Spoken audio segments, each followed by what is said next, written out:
Hey, good evening, everyone. I'm Josh from the Orange County Library, and I'm here with you today for our event, The Ghosts of Murders Past. It's going to be really cool. I'm super excited to invite our guest, Christopher Bolzano, on. But before we get into that, I'm just going to share a couple things real quick before we get started. This event is part of our NEA Big Read series. It's part of a grant where the entire county reads a book at the exact same time. And this year's book is Pretty Monsters by Kelly Link. Hey from Orlando. So it's a fantastic book full of spooky short stories, and it's a really fun read. I definitely recommend it if you enjoy tales from the paranormal. It's very, very cool. A way you can get it is by going to that link and requesting a craft pack. Basically, the craft pack comes with 4 crafts based on the activities in the book, plus a free copy of the book to keep. I believe you have to be an Orange County resident to get that, so sorry, people from Oregon and North Carolina, but you can still check it out at your local library or on Amazon or anything like that. So that's Pretty Monsters by Kelly Link. Check out that page for the craft pack, a free copy of the book, and all the other events in the series, including other events by Christopher Bolzano. He's going to be coming every Thursday night at 9 p.m. For the next 3 Thursdays. We've got 3 cool events lined up, and I'll have the next one after that. After this event, and I'll talk a little bit more about it. But without any further ado, let me introduce Christopher Bolzano. He is an author, a teacher, a podcaster, and a folklorist. He has a really great podcast called Tripping on Legends. Let me make sure, also that is his website, trippingonlegends.com. So give that a check out. And without any further ado, let me welcome in Christopher Bolzano. How you doing, Christopher? Hi, how are you tonight? Excellent. We've got a lot of people coming into the chat, and yeah, I'm excited to hear some of these stories. So excellent. Now, I always say that I am a teacher, which means I encourage questions, but we're going to wait on the questions until the end, right? So yeah, that's right. But if you do have them, just throw them in the chat. I'll be reading them throughout the whole time, and once we're finished with the presentation, I'll be bringing them all. I'll be back on the camera. You'll have to see me again, and I'll be back here with Chris to go through those questions. But yeah, thank you so much, Chris. I'll leave you to it. And yeah, thank you so much. Beautiful. Let me start by saying thank you to my people here from Orlando, in the Orlando area, and I really appreciate Orange County inviting me to come. And I see that I've got some true blue Tripping on Legends fans, Nancy and Margie, in there as well. So thank you guys. I hope for you guys none of this is a repeat of stuff that you've heard before, but even if it is, I know you guys love me, so it all works out. Let me tell you a little bit about myself, what I am and what I'm not. I'm not a Ghostbuster. I'm also not a ghost hunter. I started in this in 1994, so I've been doing this for quite a while. And for a long time of that, I was a paranormal investigator. I started out as what you would probably call more of a legend tripper and a folklorist, which is what I am now. But I kind of became bored with that, and I left the field for a while, and I came back as a legend tripper. So a legend tripper is someone, as opposed to things you might have seen on TV. People who go out there with a lot of equipment and try to capture pictures of ghosts and things like that. That's not what I do. What I do is I essentially find folklore or a haunted story from an area of Florida, and I do a lot of research as into what the story is, who is telling the story, what it means to the community that tells it, and then I go out there and I try to experience, not try to capture evidence, but try to experience the legend the way that it is being told by the people in that community. And that way, I always say a ghost tells us about the dead, but a ghost story tells us about the living. So that's what I end up doing. You can see me here. This was my daughter and I at an event we did called Spooky Empire, which was canceled this year, but it's not. But it's hopefully going to be able to go off next year. And you can see some of my books down here. I've written 7 books. Haunted Objects and Ghostly Adventures are kind of ghost stories from around the country and beyond. And then, of course, I've got 2 picture yourself ghost hunting and picture yourself capturing ghosts on films, but are how to investigate. So I know I just said I don't investigate, but I've got 2 books on it.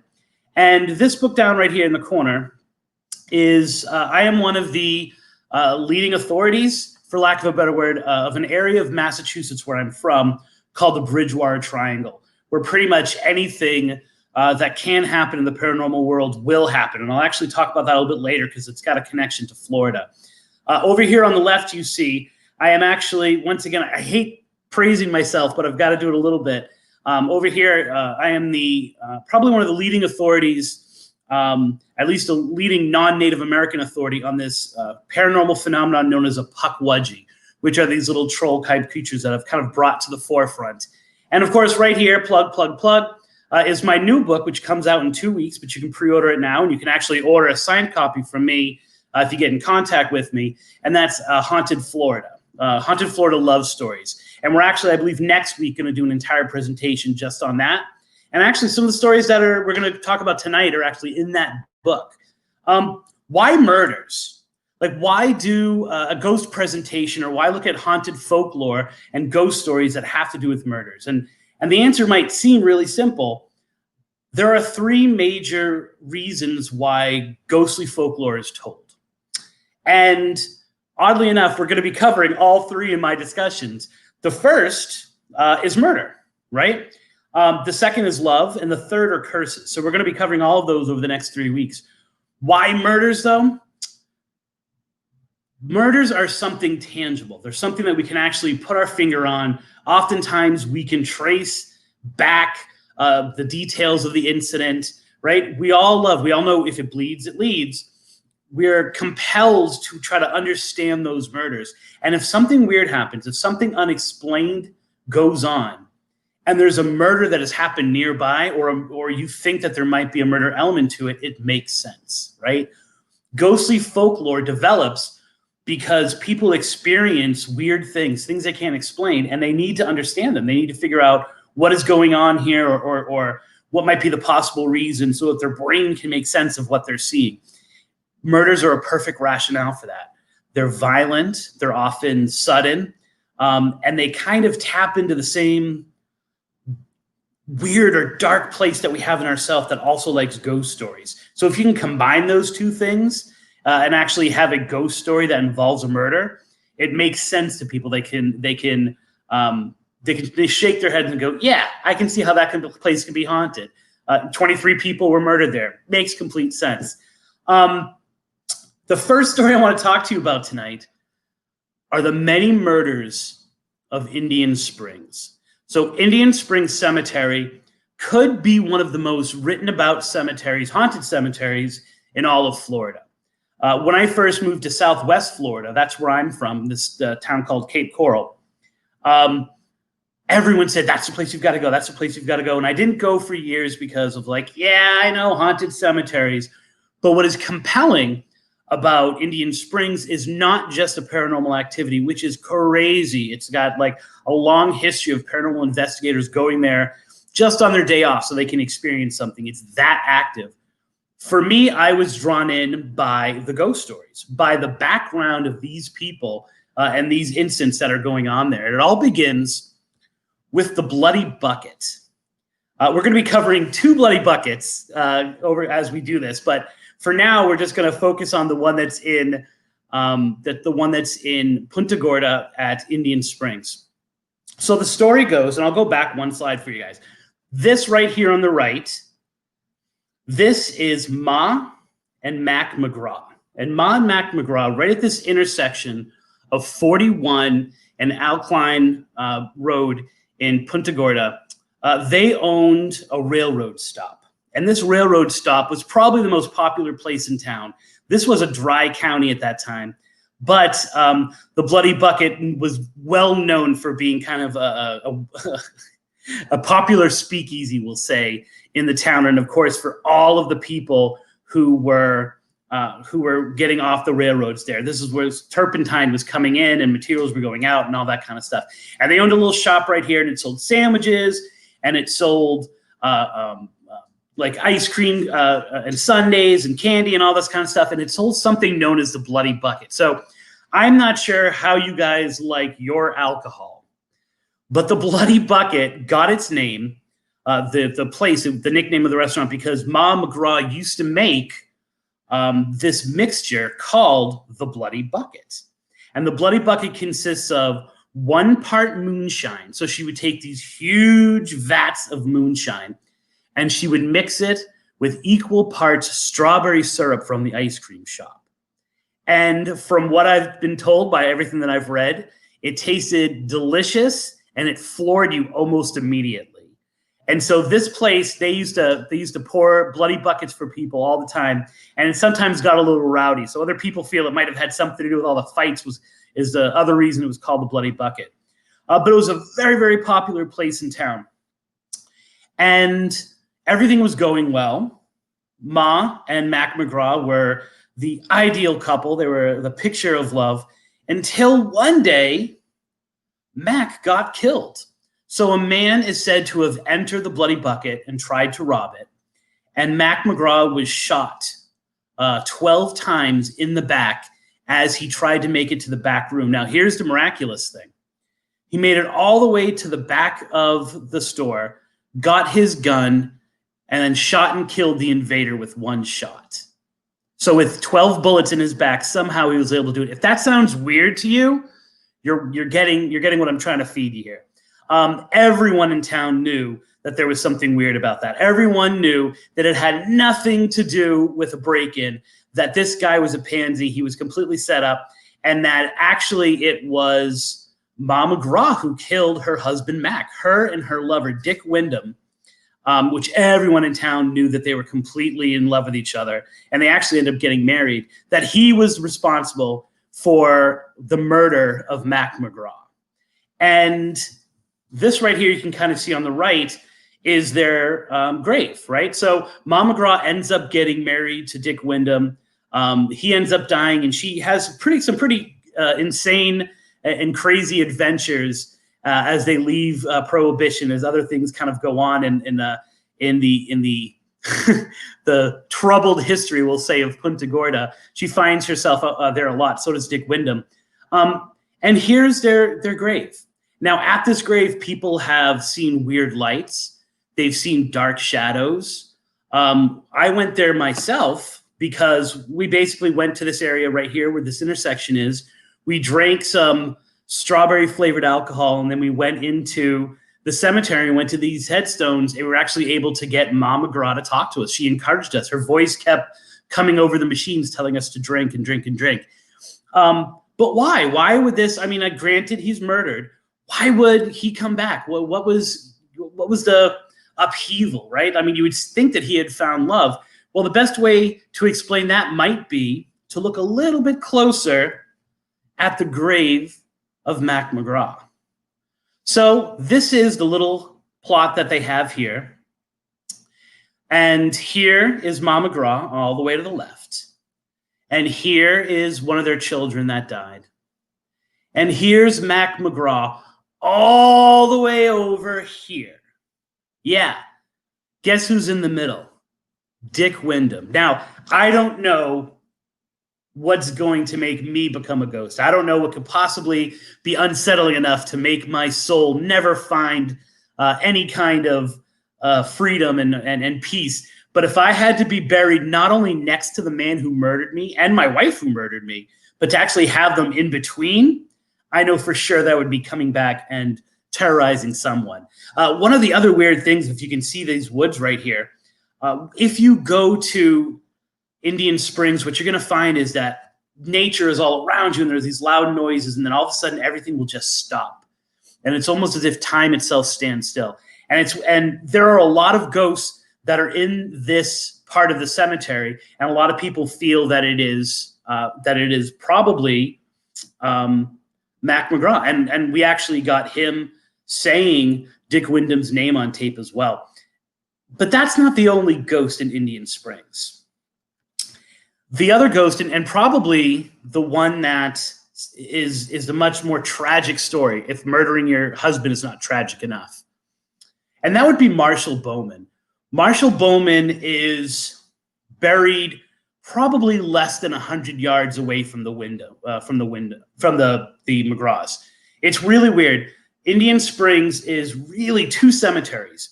The left side of the cemetery are all of the newer graves, and they're well maintained. And on the left side of the road that you drive in on is all the historic graves. And some pretty famous people are buried there. For example, Albert Gilchrist, who ended up becoming governor of Florida, is buried there. And of course, all of the city planners of Punta Gorda are there as well. It was built in 1886 by a guy named James Sandlin. And his idea was he wanted a place where history would be captured, but also where people who couldn't afford to be buried could be buried for little or no money. And it's actually going to be a little bit of a theme tonight with some of these hauntings. And this part of the cemetery where Marshall Bowman is buried is part of that discount place, the part that James Sandlin gave almost away freely.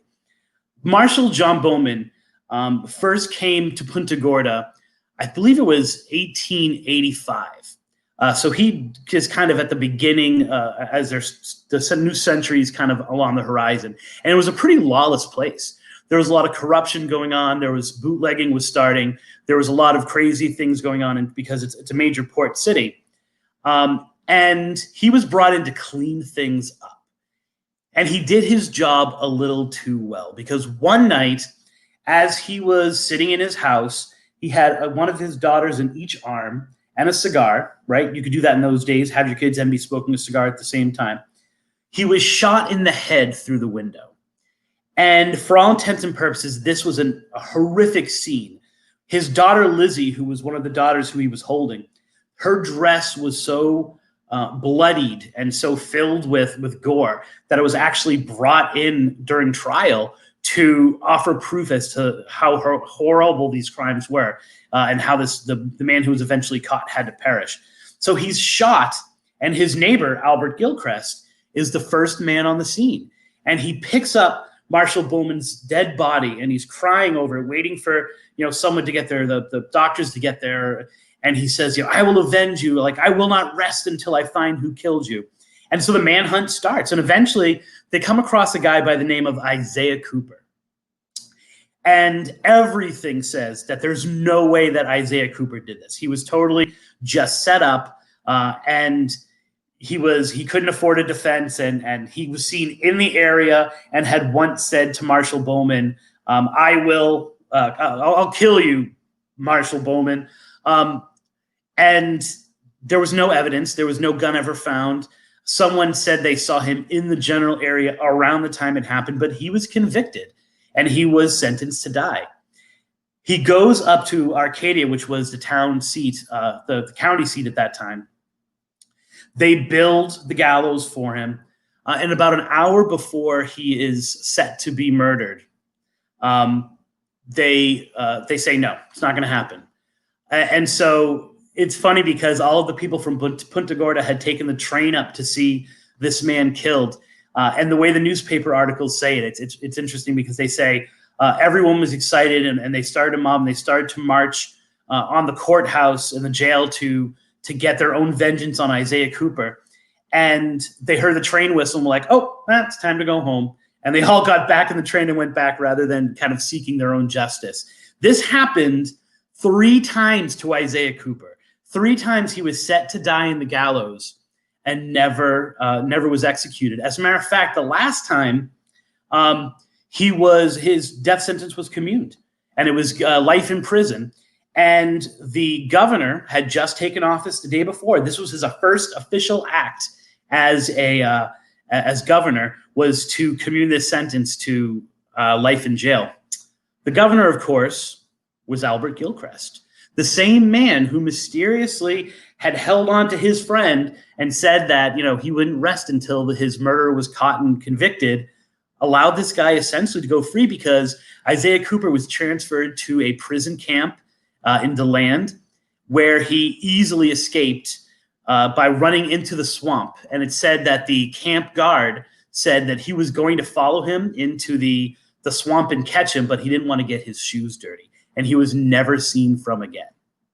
So if you're talking about something that might, once again, cause a ghost to feel unrest or cause a ghost to want to haunt a certain place, that is a perfect example of it, because less than maybe 50 yards in this direction is the grave of Albert Gilchrist.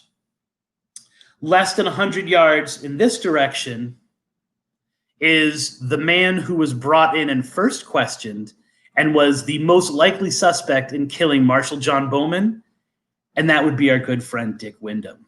So imagine having to be eternally put to rest next to the two people who were probably responsible for you dying.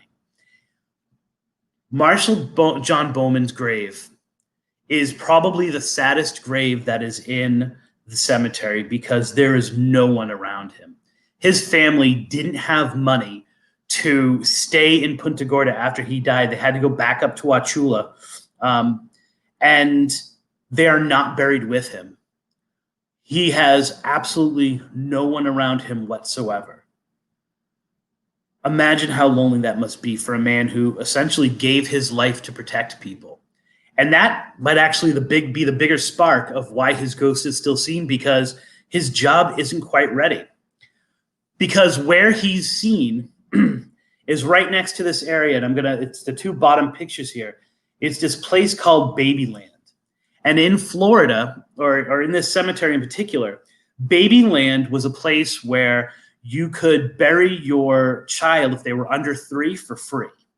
So we're talking stillbirths, we're talking little babies who died. And if you can see it, I mean, it has hundreds of little graves in there, and they're all the graves of children. Now, people say that if you go to the cemetery, you can hear children laughing.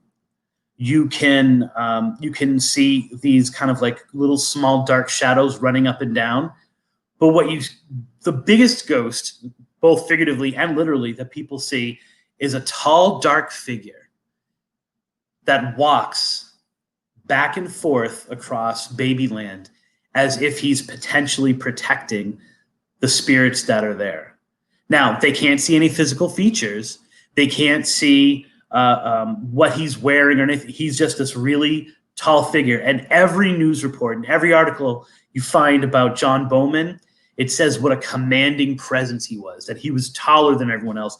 He was more muscular than everyone else. And it would seem as if he's not finished his job yet, that he is protecting the little children who are there in Babyland. And he's also protecting Mary Leah Sandlin. Now, Mary Leah Sandlin, this is her grave right here. You can see my daughter kind of crouched over looking at the headstone. She was actually the daughter of James Sandlin.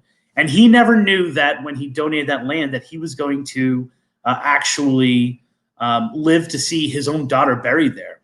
The story goes that one day she was ironing her dress on the steps or the porch of the Sandlin house, which is also another extremely haunted building in Punta Gorda. It was one of the old-fashioned irons. Her dress caught on fire, and she was heard screaming as she ran down the street in flames until eventually someone stopped her and put her out, and she died a few days later in agonizing pain. Her ghost is seen heard screaming in this cemetery. And it's really weird because since I wrote, this story is featured in Haunted Love. Since I wrote the book, I've had several people say that screaming stops whenever the dark man is seen. And so people have heard these weird random screams from there that they attribute to Mary Leah. And then the dark man is seen and everything stops, almost as if his presence consoles her. So it's good to see that Marshal John Bowman, at least in death, is able to connect with people because he's so lonely in the cemetery itself. And speaking of cemeteries, this is one that's probably a little bit closer for you guys to visit. This is in Arcadia, Florida, and this is Oak Ridge Cemetery. And this is the tragedy of the Richardsons. Oak Ridge has got to be maybe one of the lesser known haunted cemeteries in Florida, but definitely one of the most active ones. I'm just going to give you some of the other ghosts that are there before we get to the murder and mayhem. But one of them is this Talking Mary statue. And this Mary statue has been known to offer advice to people when they go and they sit down next to her. She's been heard talking to children. Anyone who goes around her thinks that they hear a weird noise, and if they actually go up to the statue, which is ridiculously cold compared to any of the headstones that are there, they can actually hear this little voice talking to them. And that story is decades old. For decades, they've been talking about this statue actually talking to them. And the other interesting haunting that's in the cemetery is the Royal Air Force. So I'm not sure how many of you know the history of Florida, or this part of the history of Florida at least. But in the days of World War II, the British couldn't train their Air Force, right? I mean, you can't really teach a person how to go up in the air and fly when there's a good chance they can be shot down when they do it. So all those people, all those potential fighter pilots came to Arcadia, Florida, and they trained. And there is a monument there to 22 of the Royal Air Force trainees who died by friendly fire or by some kind of accident while they were here in Florida. And actually their commander, their main teacher, is also there as well. I always like to tell this story that this actually produced some of the worst fighter pilots in the history of Britain, mainly because when these British children, they weren't that old, came to Florida, most of them have been dealing with rations for years, and they've been dealing with a war-torn country. They got here to Florida, and they could have as much food as they want. They could have as much orange juice. It said that they had never tasted orange juice before, and they just were so distracted by that. And my favorite line is always, the readiness of Arcadian women to please is the way that it's written in in the books. Actually, you can hear the fighter pilots, you can hear planes up above. Now, I've been out there, we all know Florida, it's flat. And so if a plane is many miles away, you might not see it in the sky. But people say that they hear actual gunfire. They actually hear these planes, some of them even crashing over this cemetery. If you look over here to the left, you see the Union Jack. The weird thing is this Union Jack, this flag, is said to disappear.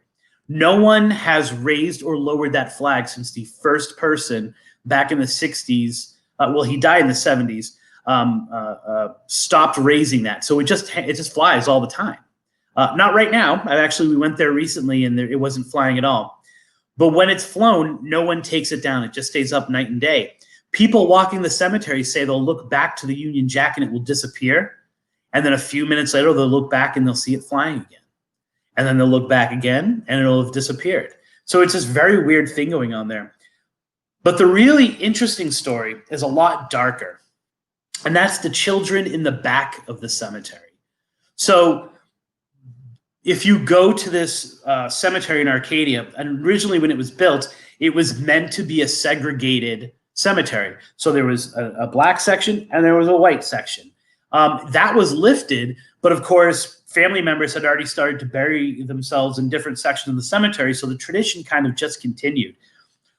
One of the saddest, and you can see them right here, is the Robertson children, right? So the Robertson children, 7 of them were all murdered. So on October 25th, 1967, the 7 children of James Richardson, Richardson, they were found dead. 2 of them survived and then died a little bit later. They were rushed to the hospital, and they had all been poisoned. These 7 children, in less than 24 hours, all of their lives were taken. And it was found that the Paratheon was in their system, that they had been intentional. There's no way that all of the children could have possibly consumed the same poison. And James Richardson was accused of the crime. He seemed to be the most logical suspect, even though his neighbor, Betsy Reese, who had been babysitting the kids the day of that this is happening, and who was known for being a little crazy and a little out of her mind, she actually even confessed, and everyone said, "Oh, you're just confessing because you're a crazy old woman." Richardson was convicted of the crime, and he was given life in prison. Now, the sad thing is that it's completely a case of him being railroaded once again. There was no evidence that actually made sense. For all intents and purposes, Richardson was a great father. He was known to sneak the kids candy and get his wife mad by the fact that he was always trying to spoil them. He had just put down payments for the older children to have bikes for Christmas. This was a man who genuinely loved being a father and loved his kids. And yet, because he was poor, because they were very eager to bury the story, he was convicted of it. And he wasn't exonerated until 1989. In 1989, he was finally retried, set free. But that doesn't stop what's going on in the cemetery. These 7 children, and you can kind of see the framing here, they are known to return to their grave or to have never left. They're seen as balls of light of different size and different colors. Now, if you know anything about the paranormal and you've heard stories of these ghost lights, you know that usually they're very small, usually they're one color, and almost always there's one, right? It's kind of odd to actually have a location where there's more than one going on. There are 7 lights that people see. Not only that, but the activity or what they seem to be doing, rather than just kind of floating in the air the way you might think of these things, they play with each other. They seem to be racing, weaving in back and forth with each other. And actually, people have said, and when I tried this, there's my daughter once again in the picture. We actually tried this ourselves. It said that if you go to that cemetery, they'll actually play hide and seek with you. That they're known to dart in and out of the gravestones and kind of you can hear them counting sometimes even, and you can try to play. They didn't want to play with us that day, but that's okay. And then there's this other place known as Bird Hill, and it's right near there. And people are saying that they also see these ghosts kind of coming up this hill, right? And that people have reported once again seeing 7 lights. And one person I talked to even said the light of them coming up the hill was so much that he thought like that the sun was rising or that something weird was going on. It's seen both at night and during the day. And then we go to the small little town of Wauchula and the story of the other bloody bucket. Now, this is one that I actually recently had a revelation about that I'm really excited to be able to talk to you guys about tonight, because it's like, whoa, wow, wait a minute, this is really something going on with this maybe. So it's town of Wauchula, should just be your average town. You can kind of see it right there. It's probably about an hour and a half, so it's probably midway between me and you guys. And it's just your small average town. It's one of those towns in Florida that when you drive through it, you hardly know that you've been there at all.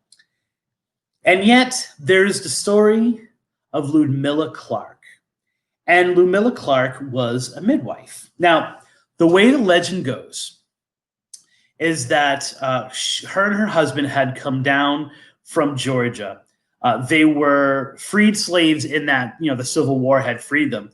And they came to settle down here in Florida. She became a midwife. And she started to, for whatever reason, kind of go crazy. Now, there are a few reasons why they say this happened. One of the reasons they say is she became obsessed with overpopulation and resources, that she thought there were just too many children being born, which is not a very good idea for someone who's an actual midwife. The other reason, which makes a lot more sense, is that over the course of her and her husband's early marriage, they had children who were sold off into slavery. And that even though outwardly she presented herself as very much loving her community and the young white women for whom she was delivering these children, that in the back of her mind, she still had that little that so many of her children had been given away. And she was determined to have these mothers and these families suffer the same thing that happened to her. So what they say happened was that she began killing the children that she was delivering.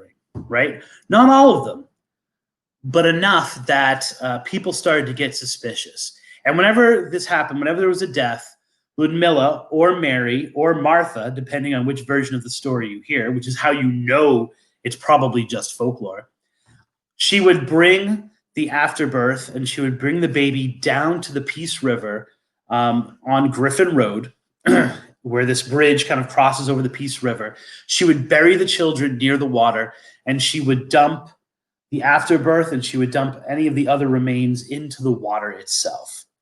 And it said that this happened so much that Ludmilla had eventually killed so many children that the water itself turned blood red. Now, the people of town figured out what was going on, and they ostracized her. They fired her. She wasn't allowed to work anymore. And so it said that didn't stop her from coming to the Peace River. She still went to the Peace River with her husband. She still crossed what's now known as Bloody Bucket Bridge, and she would stand by the water, dumping out empty pails and complaining to her husband that they were still filling up with blood. It was a little bit of that not only sadness, but also guilt she had from killing all of them. She eventually went insane, and she slipped into the water and drowned in that area of the Peace River. But it said that if you go to Bloody Bucket Bridge by the light of a full moon, not only if you fill your buckets up with water will they slowly turn to blood as you watch them, but also that you will, if you have an empty bucket by itself in some weird ghostly way, it'll actually fill with blood. Now, if this story sounds crazy to you guys at all, if it doesn't make sense, then once again, if you were one of my students, I would give you an A+ in comprehension, because the story just doesn't make sense, right? We're talking Florida here. We're talking small town Florida even. It doesn't make sense that they would just merely fire Ludmilla because she had murdered their children, right? Like, she definitely would have been killed. So it doesn't make sense that this happened. But what I found is that this area is still extremely active, right? Now, whether it's by some natural phenomenon, a lot of bridges, because of the water that flows underneath them, seem to have babies crying. People have reported hearing babies cry in that area. People have reported hearing a moan and then a splash in the water as if someone has just fallen, and then it sounds like someone is drowning, but there's no one there. These experiences, even if they have a natural cause to them, and guess what? They could have a natural cause to them because there are a lot of alligators in that area. And when I actually went there, one of the times I went there, you could hear the alligators jumping into the water. I went there by not only a full moon, by a blood moon. We didn't have any water that turned into blood, but we did have plenty of alligators who we knew were there. So there are natural things, and yet people are attributing this to something paranormal. And I think there is something weird going on there. But where does the story come from? Now, historically, this section of town was known as Bloody Bucket Road. And historically, that bridge was known as Bloody Bucket Bridge. So why is this story attached to it? Well, in 2005, the story was published in Weird, Florida. Now, it's really hard to track the story.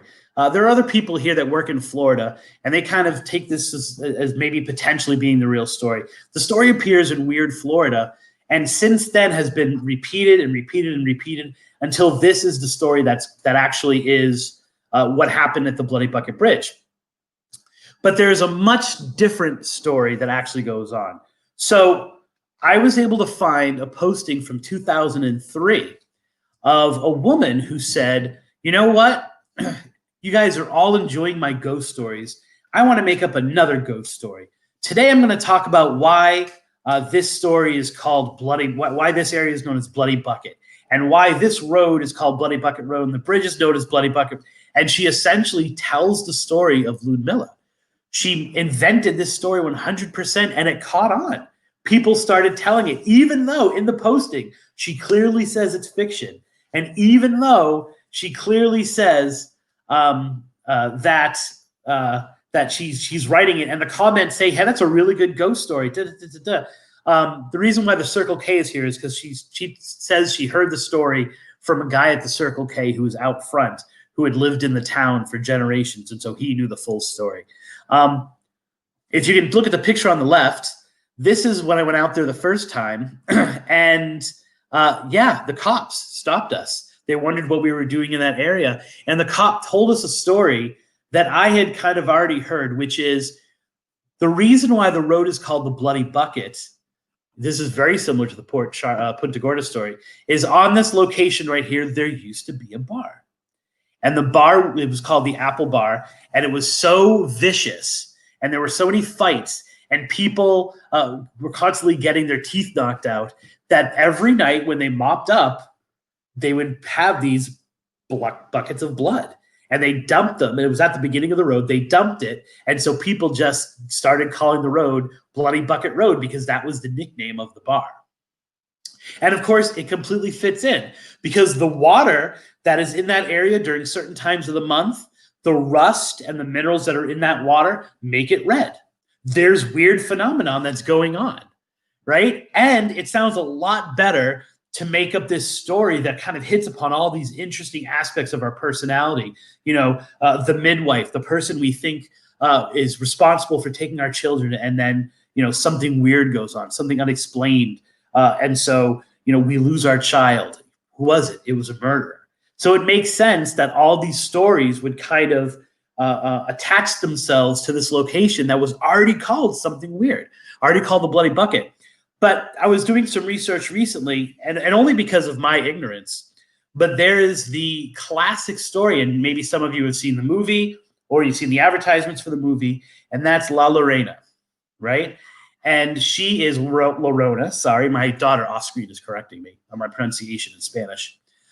She is a classic Mexican folklore hero, ghost, monster, who, once again, different variations of the story, but all of them revolve around her losing her children. Usually she kills her own children, and then she is forced to walk the earth.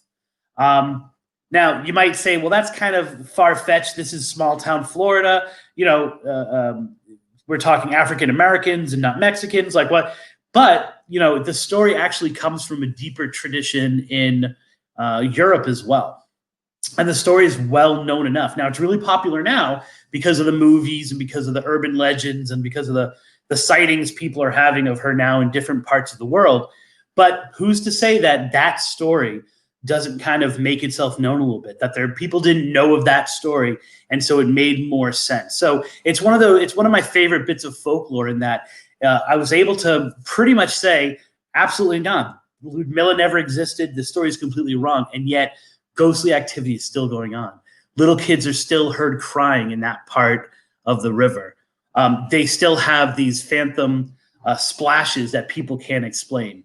So it's really kind of one of the best examples of that. And then we come to Florida's boogeyman. This is probably the most popular ghostly legends. Yes, I understand. Places like St. Augustine are the most haunted places in Florida. People love to go there. Or Key West to go see Robert and others, things like that. But when you talk about my most searched, right? So on my website, my page that gets hit the most, the story that people always want to know about, it's Devil's Tree, right? And it's Florida's boogeyman. And Devil's Tree is an oak hammock in Port St. Lucie. And this has got to be one of the weirdest places I've ever been. This place, you go there. There are some places that you just know there's something up with them. You just know there's something wrong. There's just something dark. This is one of those places. Now, it's said that the reason why this location is so haunted and so dark is because one of Florida's most prolific serial killers, a guy by the name of Gerald John Schaefer, actually committed 2 murders in Oak Hammock Park. He was convicted I got to switch over here because I always get it wrong. He was convicted in 1973 for 2 murders that he had committed in Hutchinson Island. If you follow Gerald John Schaefer, if you look for him afterwards and you look at Wikipedia, everything that's in Wikipedia is completely wrong. In 1973, he was convicted of these 2 murders that happened in Hutchinson Island, basically because they were so like other attacks that people knew he had done. He was a Martin County sheriff, and what he would do is he would pick up female hitchhikers, and then he would hang them from the trees and leave them there, or he would assault them. And so he was already gaining a reputation. When they searched his mother's house, he lived with his mother. When they searched his mother's house after he was brought in for these murders on Hutchinson Island, they found trophies from all these other people, all these other women who he had abducted and potentially killed. And the two that were found in Oak Hammock were Colette Goodenough and Barbara Wilcock. And it's interesting because people say that they were hung from the devil's tree, that this tree right here, they were hung from the branches. They, in fact, weren't. They were found about 100 yards away from that. But that story persists. They were killed near that tree. Whether he ever hung them from them, we'll never know. John Gerald Schaefer was killed in 1995. He was killed by another inmate. People say that he was killed because he was going to be giving proof as to who had killed Adam Walsh. The bodies in Oak Hammock Park weren't discovered until after he was arrested. The funny thing is he never admitted. He admitted to every crime. He would just say he did this one, he did this one. He refused to acknowledge the murders that had happened in Oak Hammock, and yet they're the ones he's most connected with. It's said that if you go to this bathroom right here and you close the stalls, you'll hear crying, or you'll have knocking, especially in the girls' bathroom, which is right here. You'll actually hear people knocking. At the tree itself, you'll see these dark spirits darting all around the woods. It said this tree is indestructible. If you look here, this is where they tried to burn the tree at one point, and the fire went out. It said they've tried to cut it down with saws, and every time they do, the saws themselves break. They say if you take the bark, which unfortunately I did, you can see the picture right there, you'll have bad luck and even die. And I will tell you that after I took that bark, I actually essentially had my car break down until I got rid of it, and then miraculously my car sprung up. They're said that people walk these woods and have cults, that there's been satanic cult activity. You can see here, this is in the woods nearby, this picture on the right. I actually was able to find these circles where there were dead animals in between there. I mean, it's one of those places where does darkness bring people in, or is there darkness because of the things that have happened there? And I truly believe that when people say that they've seen people in the woods there worshiping the devil, or in these robes and late at night burning candles, and I think it honestly is people who feel that this place is evil, that they're drawn to it.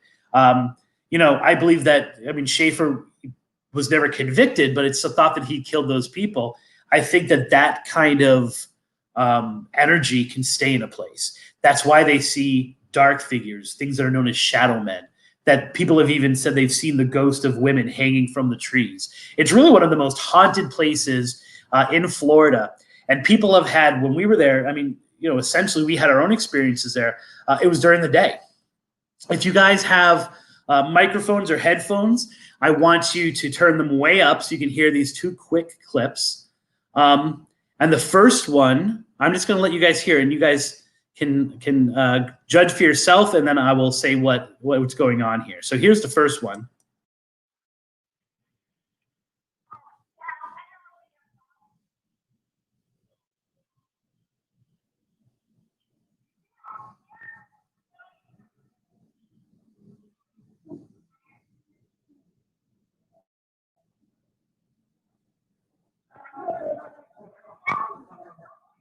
So I'll play it back a little bit for you guys. You're going to hear Natalie, my former co-host, and a little kid stopped us in the woods and said, "Are you guys looking for the devil's tree? I'll show you how to find it." But in the background, you're going to hear this weird moaning that we didn't hear while we were there. There were no motorcycles or anything else.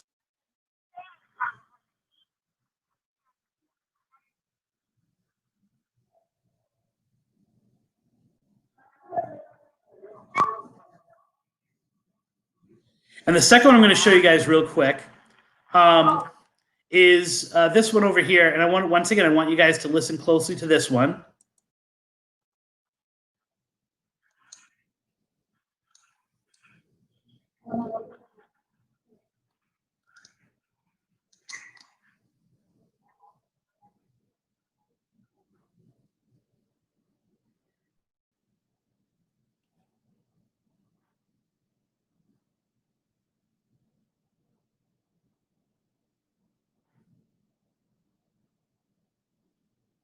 So you can hear that Natalie is talking about, you know, the weird direction that all these branches go. It's kind of unnatural in itself. And then a voice goes, they go down. Oh, let me go back. Sorry. I'm going to play that one more time for you really quick.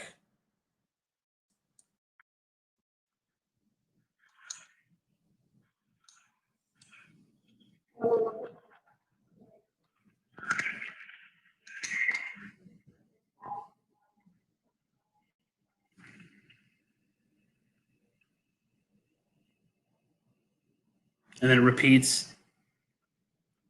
So Schaefer is the boogeyman of Florida. We've discovered him all over the place. We discovered him in Shiloh Cemetery, which is kind of close to you guys, but we're running low on time, so you don't get to hear that story. But you can go to my website if you want and hear more of that story, or maybe I'll be able to bring it up on some of the other weeks that I'm going to be here. But you know, this is the time. This is all my information right here. You guys can follow me on all those things, all those platforms: Facebook, trippingonlegends.com, Twitter at Spooky Balzano, Instagram at Spooky Tripping. The website is trippingonlegends.com. The Facebook is probably the best place to go if you're looking for information. And of course, just recently out is Haunted Florida Love Stories. So if you want to pick up some of these stories and some other ones I'm going to be talking about over the next couple weeks, that would be the perfect place to find them. So now I'm going to kind of hand it back over. If there's any questions or anything like that that people want to ask me in the time that we've got left. I know you guys are disappointed you didn't get to hear Shiloh, but you can definitely go on the website and read about it. Hey, Chris, I told you I was long-winded. I wasn't going to get to it all.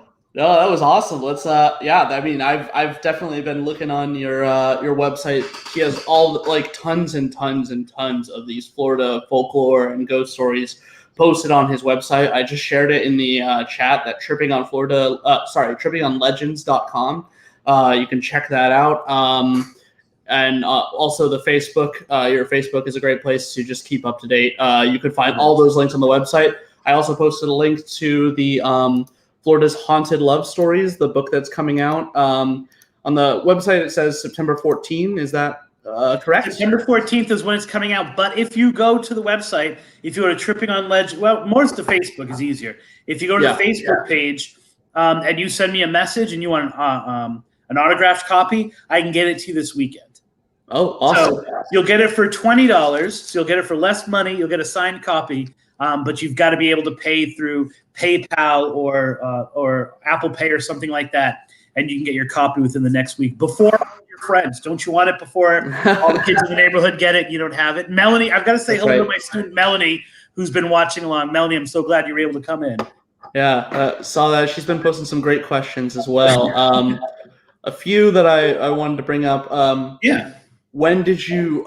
So I guess this was during when you were talking about the 7 murdered children. When did you go, and would you go back? But I think it would be good to open this up to just which of these sites did you enjoy the most, and which ones would you think warrant a revisit? Well, when I went to the Oak Ridge Cemetery in Arcadia, I liked it because of the history, right? So it had that wraith stuff. As legend trippers, we went there and we played World War II music. We read Flanders Field while we were there trying to get some kind of activity. We had an hour-long conversation. If you go on the website, I literally just have an hour's worth of the Mary statue talking to us. And I'm like, I don't have the time to translate all this stuff because I'm not focused on it. But you can hear voices the entire time. Initially, when I went there, I didn't go for the Richardsons because my co-host was too weirded out by children ghosts, right? Like, thing. As a mother of 3, it was just a little too much. So I actually went there with my children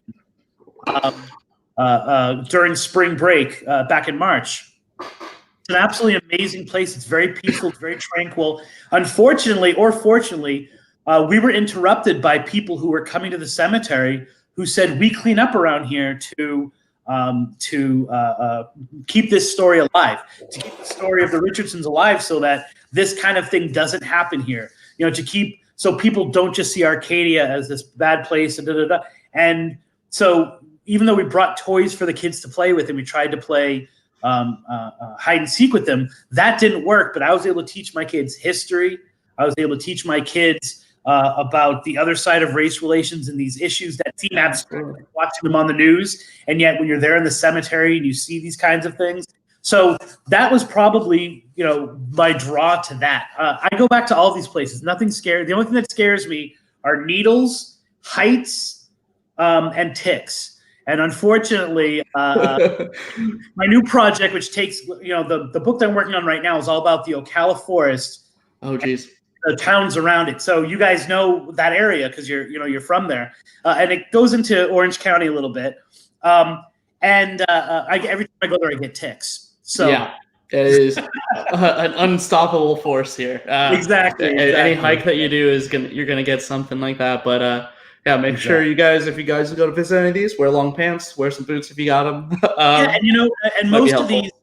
One of the things that Tripping on Legends is we don't go to places that are famously haunted, right? Mm-hmm. We don't go to places that you, as someone who's following the show, like listening to the show, you can get it wherever you get your podcast, or following the website.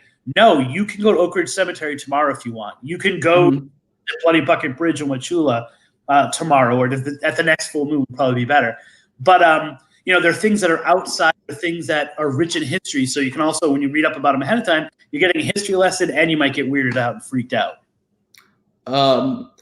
Let's see here. So what unexplained experience that you've seen personally occur scared you the most when it happened? Scared me the most when it happened? Yeah. Florida. I would say probably what scared me the most is we were tracking down the story of the mini lights in St. Pete. And they're supposed to be either ogres or the ghosts of ogres or circus freaks who were protecting this witch that lived in that area. And it's said that they'll drag you into the pipes, they'll drag you into the tunnels, they'll kill you. Kids were told not to go outside at night because they would be kidnapped by the mini lights, right? Oh. And we went to, there are 3 different places, 3 different intersections on Booker Creek where there are bridges because we couldn't, every community tells their own version of the story in that area. Yeah. So we had to get the 3 main places where it was. And you go to the bridge and you stand at the bridge, you look out in the water and you say, mini lights, come out tonight. Mini lights, come out tonight. I'm not going to say it the 3rd time, right? Yeah. No. 3rd time and 4th. We did that 2 times, and we were just kind of exploring the area, and we began to be pursued in the trees by, I talked about shadow people like Marshall John Bowman, who walks back and forth. Seems to be fairly gentle, seems to be kind of almost like a good spirit.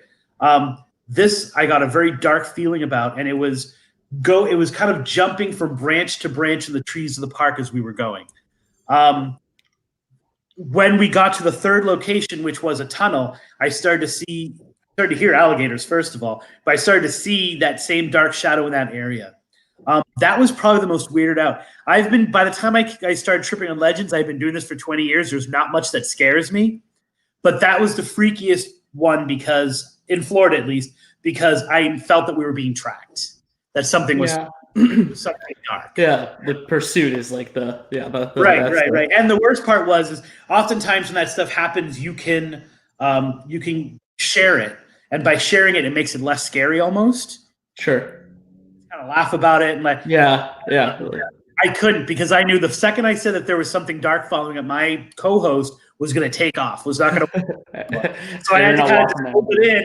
And then afterwards, as we're driving home, go, so did you see that dark figure that was like stalking us all night? And she was like, no, I can't believe I never would have done. So that was the other kind of aspect of that was really scary. All right. So we have 2 more questions.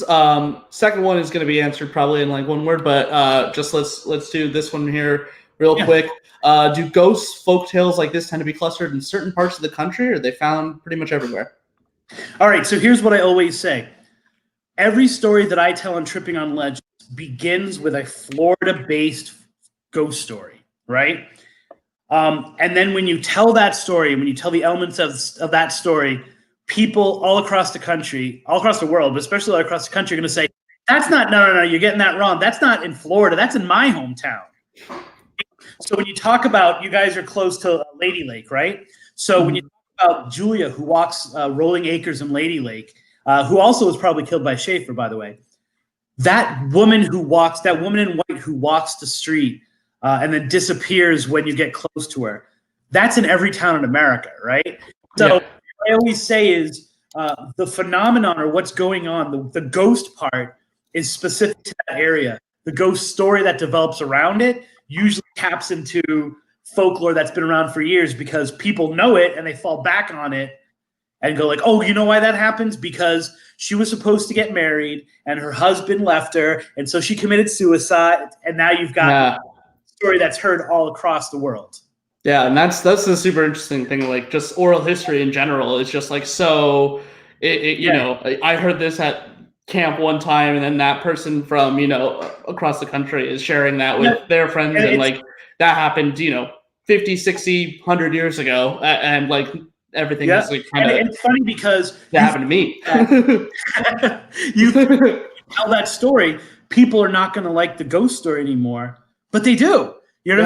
You actually like it. Like it's almost like watching a magic trick and loving the magic trick, and then watching the magic revealed show where you see how it's done and you go, I love the magic trick, I'm going to watch it again, but now I also like seeing how it was done. Yeah, kind of that thing, because then people can say, oh yeah, that happened to me, or I know that story, and it becomes part of. Then they retell it, and it grows and grows and grows. So it's interesting like that. That's awesome. And then one more quick question, and you can kind of and then lead into like a little bit more of a plug if you got one. Which one of your books is your favorite? And which one would you recommend people get first? Well, as Floridians, I totally suggest you guys get Haunted Florida Love Stories, because they're going to be like some of the stories that we talked about tonight. And we're actually doing the next week's episode is all about Haunted Love Stories, and I think it's a really good take on it. My publisher they do regional book ghost stories, so they don't do themed ones. So they were like, oh wow, we've never heard that before. A collection of stories from a state that all have to do with love. So that's the one I get. If you don't want to get that, I would say my favorite is after that is probably Haunted Objects, because everyone loves cursed and weird, unexplained objects and that. So, and that's actually the third one that we're gonna have is the ghost, the curses. So we've got a really cool series coming up. I just posted the link for next. Talk about Robert. I just posted the link for next week's event in the chat. So if you are interested in seeing Christopher again for the next one, check it out. Also, once you guys log out, you'll be seeing that on both YouTube and Facebook. Wherever you saw it before is going to be, you can check it out at the same location. Thank you so much for coming out.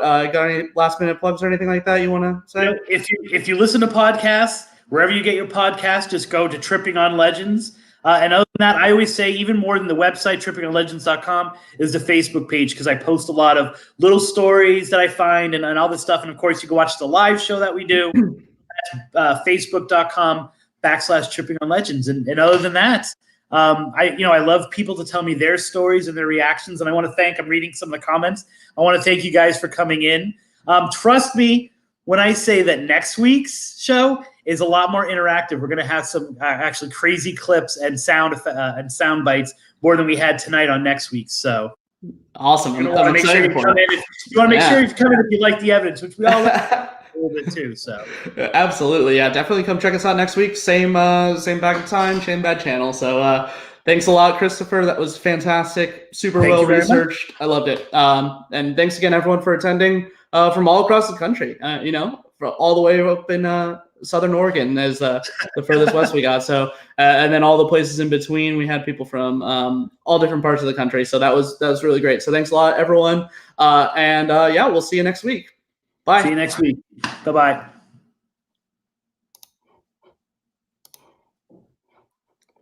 Thanks for watching.